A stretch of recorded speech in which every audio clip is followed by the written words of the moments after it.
Well, good morning, everyone. And just a few minutes ago, the Bureau of Labor Statistics put out its April jobs, unemployment, and wages report, and there's a lot of news in it. My name's Seth Harris. I'm a senior fellow at the Burns Center for Social Change at Northeastern University. And we're going to talk about that report, jobs, unemployment, wages, and well, there's a lot to talk about. So joining me in analyzing these data are a couple of really top labor economists and experts in these particular numbers. They're also expert at helping to explain these numbers in ordinary language to people like me who are not economists. First and most recently seen with the mayor of Boston as she was launching the Summer Jobs Initiative, and a very important voice on that issue and a lot of other workforce development issues. The professor of economics in the School of Policy and Urban Affairs and the research director of the Dukakis Center here at Northeastern University, Alicia Modestino. Good morning, Alicia. Morning, Seth. It's good to be here.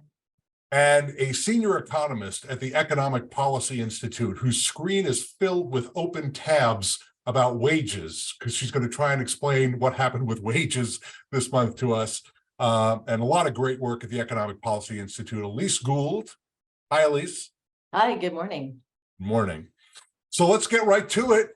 Here are the headline numbers out of BLS's April employment situation report. The unemployment rate went down to 3.4%. Last month it was 3.5%. Now the unemployment rate has been between 3.4 and 3.7% for more than a year. So this is a little on the low end, but nothing out of the range that we've been seeing for some time now. The really surprising number is that the economy created 253,000 jobs in April. That is, and this is going to be a little confusing, but that's actually an increase over the job creation in March and the job creation in February. That's because the Bureau of Labor Statistics revised the numbers from March and February down very substantially. It's a larger revision than we usually see.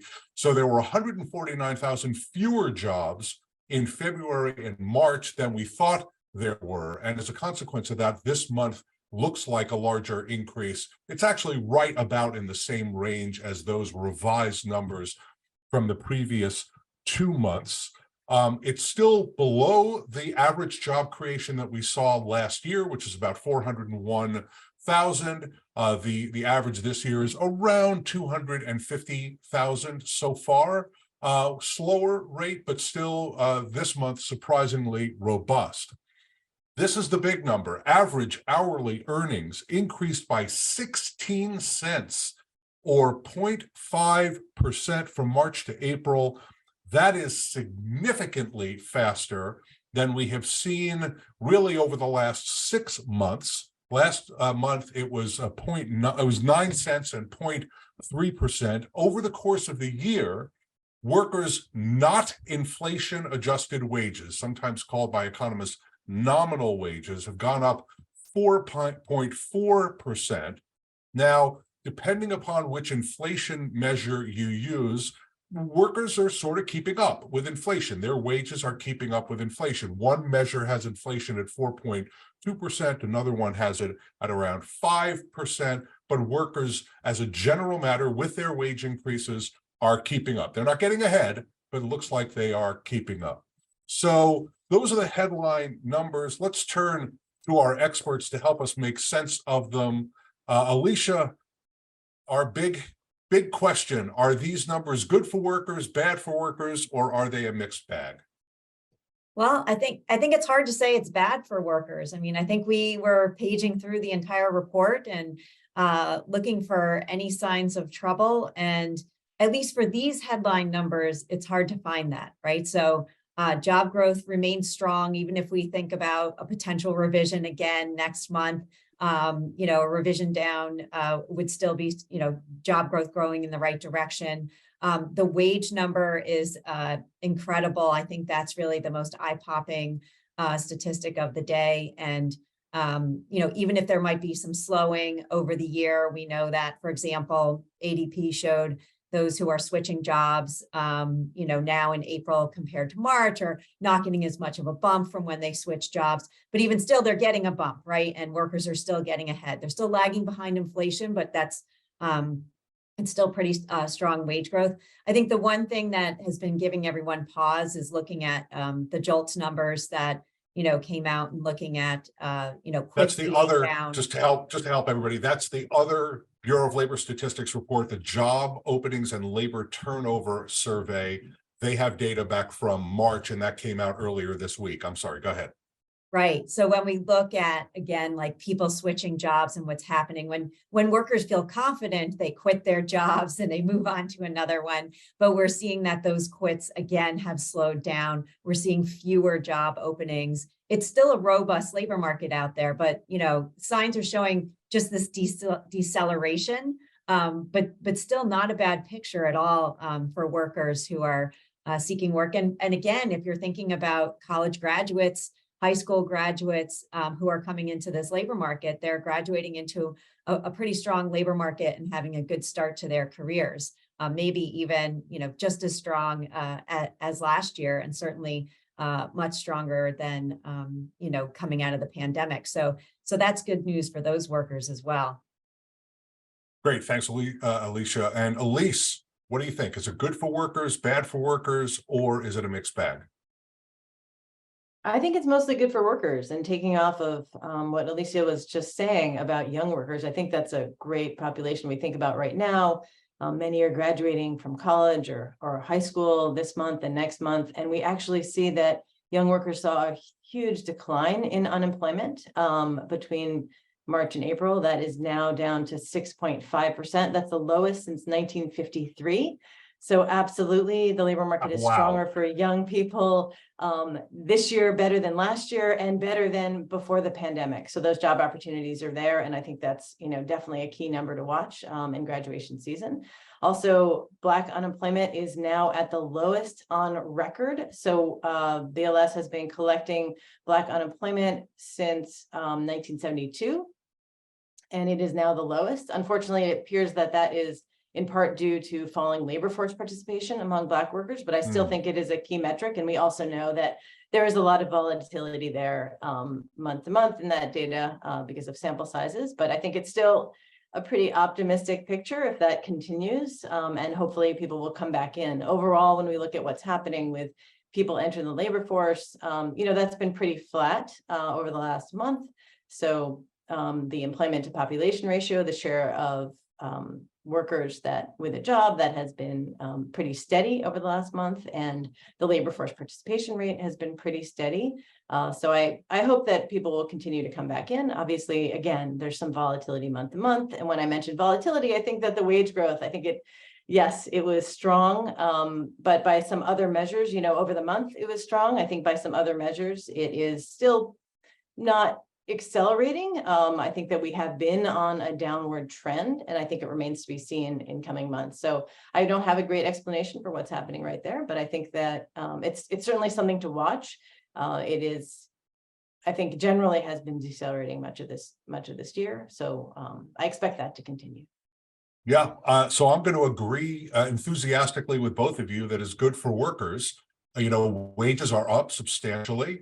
Jobs are up meaningfully.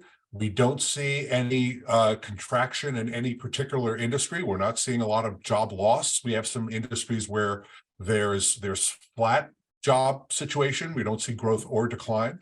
We're seeing workers who want to work full-time, working full-time when they had part-time jobs. And so in absolute terms, it's a very, very good month for workers. But it's also good, maybe even a little bit better, given the story that I felt was developing. And maybe this is just in my mind, maybe others weren't seeing it this way, but there were some gray clouds forming in the distance. So layoffs were increasing. Both the JOLTS data that Alicia referred to and the weekly unemployment claims numbers from the Labor Department were showing an increase, suggesting an increase in layoffs. We were seeing a decrease in the number of job openings in the economy. That is down very substantially. That quits number that Alicia was talking about was down slightly in the latest report. So I expected this number maybe to be a little bit disappointing and maybe signaling that we were heading in a problematic direction. I'm not going to use the R word because I don't like it, and I don't think that's anywhere near where we are. But I was worried that we were looking at some much flatter growth for workers, for jobs, and that's not what ended up happening. And at some point, I have to stop being surprised that I'm being surprised. I mean, so far, the economic punditry has predicted 5 times as many recessions. Actually, I would say you can't use a multiple here because we've had 0 recessions, but they keep predicting that we're going into a recession. And that's not seemingly where we're headed, at least not now. Now, you don't want to be overconfident. 1 month's data doesn't tell the whole story. But if you put all of 2023 together so far, it's only 4 months. What we're seeing is moderated job growth compared with last year. And given where we are in the recovery, that's what you would expect. Decelerating, but moderate, but continuing wage growth. Again, given where we are in the recovery, that's what you would expect. And we're seeing remarkable numbers like low Black unemployment rates, people getting back into the labor market. We're not seeing people fleeing the labor market because they're afraid that their jobs are going to disappear. All in all, I feel like that's a really good report. Now, maybe I'm just looking at the world with rose-colored glasses and there's something horrible coming, but we have to stop living with the feeling that there's something bad coming and that it never arrives. We should call this the Godot recession. It's the one that never arrives, or maybe I'm Rosencrantz or Guildenstern. I don't really know. Okay, our next question is the one that we always ask. That's because the headline numbers don't tell the whole story. You have to go deeper. And one of the great things about having Elise and Alicia on is that they look very deeply into this report and they come at it from very different perspectives. They emphasize different things, and I emphasize yet a third set of things. So we asked them to identify the 1 or 2 or 3 statistics of the day. So Elise, what is your stat or stats of the day? So I think when I'm looking at the household numbers in particular, I think that looking at young adults, I already mentioned, I think that drop in unemployment is great. I think also Black unemployment, that's definitely something to watch. Prime age employment, so that is the employment to population ratio of workers between 25 and 54 years old. So we call that the EPOP. Or the employment rate, that rose slightly, as did their labor force participation. So I think that's, again, a positive sign that those workers that we think make up the bulk of the labor force, those workers continue to return to the labor force and are getting jobs. So I think that's hopeful. Can I just ask you a question about, so prime age 25-year-olds to 54-year-olds, and it's sort of the percentage that are looking for work and working, or the percentage who are working. That's what EPOP is. So I wanted to ask you, do you know how that compares, those numbers compare to where we were before the pandemic? My understanding is we had recovered. Are we now above the pre-pandemic level? Do you have that in front of you? I do have that in front of me. Back the high point right before the pandemic was 80.6%. That was in January of 2020. In February, it was 80.5. So it's lingering around there. Now we're at 80.8. So it is solidly now above where we were pre-pandemic. So we have recovered and a little bit more. So that, I think, is a key number that I would highlight today. So there goes, let's cancel all those great resignation stories that everybody was writing, right? We can delete those from our memories, I think. Yes, and I think that there was a lot of reshuffling that was happening. And you brought up the job openings and labor turnover survey. We learned those results. Again, that wasn't for April. The data we had was for March. And so it has a bit more of a lag. But I was less concerned about job openings coming down. I think some of that was that additional churn. So people trying to fill openings as quits were higher and hires were higher. The key metric there where we saw the cooling was the rising layoffs, but hiring held steady. So I think it remains to be seen what that impact is going to have. But I think that less lesser amount of churn. I would have expected that to translate into more deceleration in wage growth, and I expect that to continue to come down in coming months. Good. All right, Alicia, what is your statistic or statistics of the day? Yeah, well, I always keep an eye on the female labor force participation rate, especially as we're closing in on Mother's Day here. I like to keep an eye on what's going on with moms, and that's actually held pretty steady over the past year. The female labor force participation rate for women 20 years and older, 58.6% last April, 58.6% this April. So it's pretty steady. At the same time, more women have come back into the labor market. And also the unemployment rate has gone down at the same time as well. So that's been all good news for women. I looked at the BLS has a report on families, the economic situation of families that just came out earlier a few weeks ago in April, and specifically looked at the labor force participation rate for moms and moms with young children. And that has also been increasing over the past year and coming out of the pandemic, which is all good news.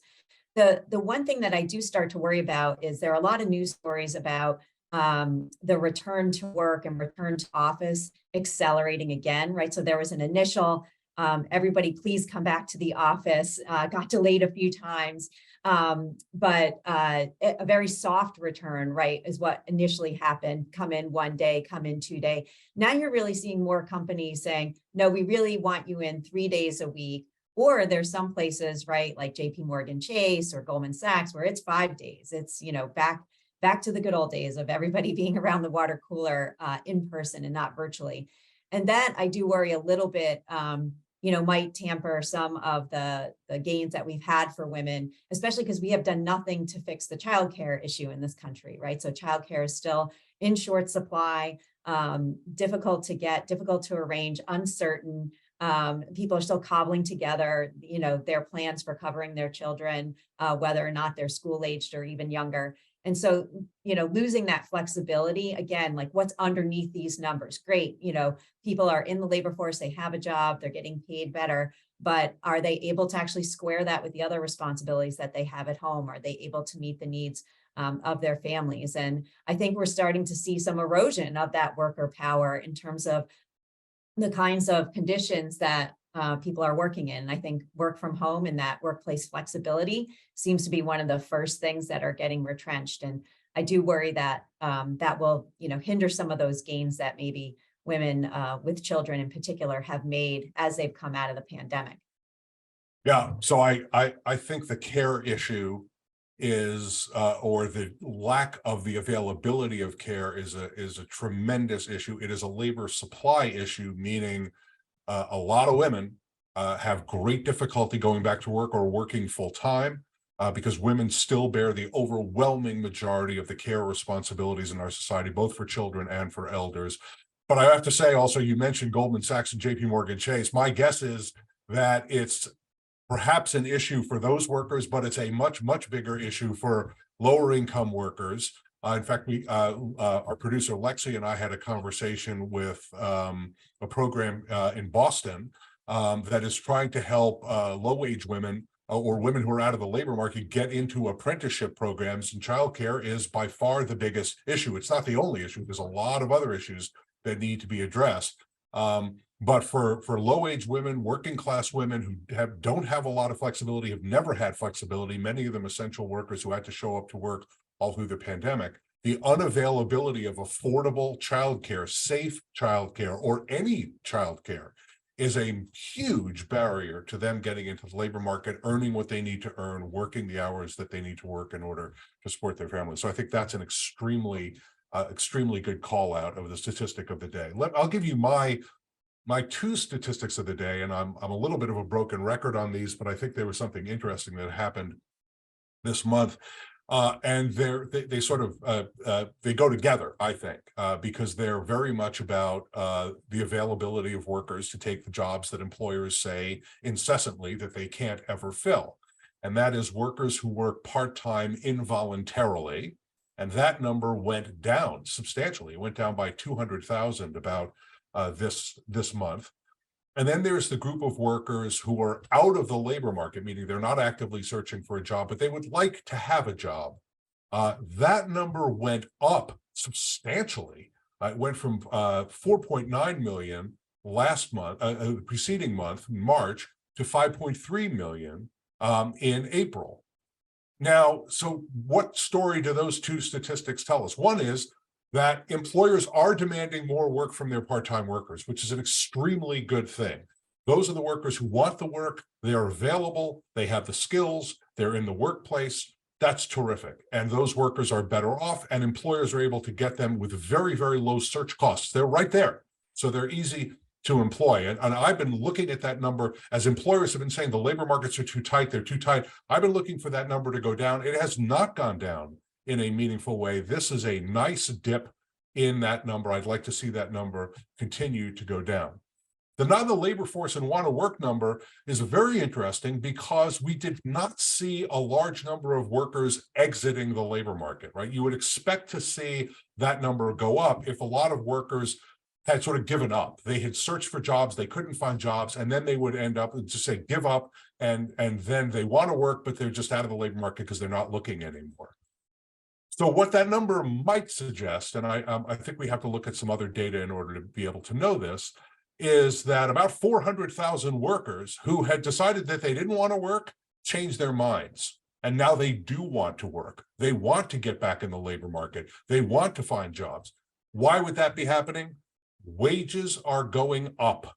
Employers are having to hunt for workers. They may be having to look at workers that they otherwise wouldn't have had to look for in the past. Looking for workers with disabilities whose employment rate is far too low, working for justice-involved individuals, workers who are maybe don't have the necessary skill set, but they can be trained in order to be able to do jobs. That is my hope about what that number indicates to us, is that workers are seeing what's happening in the labor market. It's continuing to go well despite all the naysaying by many of the economic pundits, putting aside our present company, of course.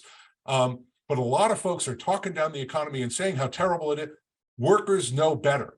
They're seeing it, and they're saying to themselves, you know what? Maybe I need to start looking for a job again, or maybe I've decided I really do want a job because the wages make it worth my while. That's what I'm hoping those two statistics of the day are going to tell us. Okay, Alicia, for our wrap-up question, let me ask you, what does this report mean for worker power in our country? So I think right now, what it means is that the gains we saw in terms of worker power coming out of the pandemic, as we, rapidly reopened the economy and labor was in short supply, that really shifted the balance of power, right, from employers to workers. I think we're seeing that is at least being preserved in the near term with, strong job growth, really strong wage growth, even though it might not be keeping pace with inflation. So I think, there at least hasn't been a snap back to where employers are entirely running the show here. I think it remains to be seen, how much of that worker power gets preserved. I think, you mentioned employers saying they can't find workers with the right skills and now dipping further into the candidate pool to find those who have been left behind in the past. I think that's a great thing right now for workers, but I do worry that as soon as we see some softening, those will be the first workers, right, who are on the sidelines. I do think for all the talk about skills-based hiring and stars and things like that, that as soon as we do get closer to an R type of situation or just a softer labor market, that employers will again start using those shortcuts, looking for those with a college degree.